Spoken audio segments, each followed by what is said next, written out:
काही राजकीय प्रश्न आहेत. काल खरं तर मुंबईमध्ये 2 दसरा मेळावे झाले. खरं तर शिवाजी पार्कच्या मेळाव्यातून उद्धव ठाकरेंनी पुन्हा एकदा तुमच्यावरती टीका केली आहे.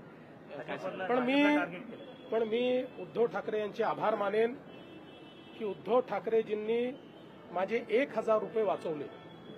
कारण मी आव्हान केलं होतं की उद्धव ठाकरे यांच्या भाषणामध्ये विकासाच्या संदर्भातला एक मुद्दा दाखवा आणि 1000 रुपये मिळवा.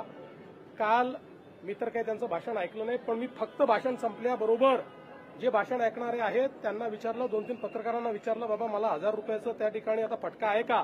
उद्धव ठाकरे काहीतरी विकासावर बोलले का? अख्ख्या भाषणामध्ये विकासावर ते एक मुद्दाही बोलले नाहीत.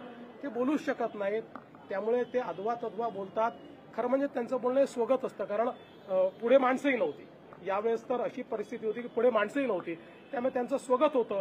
पण तरी देखील त्यांचे आभार मानतो की त्यांनी नेहमीच्या पद्धतीने लोकांच्या संदर्भात, विकासाच्या संदर्भात, लोककल्याण कसं करणार, राज्याला पुढे कसं नेणार, बीएमसीला पुढे कसं नेणार, याबद्दल अवाक्षरही न काढता मी जे बोललो ते सत्य करून दाखवलं आणि माझे 1000 रुपये वाचवले, त्याबद्दल आभार. 1000 रुपये उद्धव ठाकरे असं देखील म्हणाले की भाजप सर्वांना फ्री शिप देऊन, अरे मराठी उद्या ना, भाजप सर्वांना फ्री शिप देऊन पगारी मतदार तयार करते. आधी वोट चोरीचा आरोप आणि आता थेट मतदारांना पगारी मतदार म्हणणं, हे म्हणजे एकंदर कसं वाटतं? असं आहे की एखादा व्यक्ती निराश झाला, तो फ्रस्ट्रेट झाला की तो अदवा तद्वा बोलत असतो.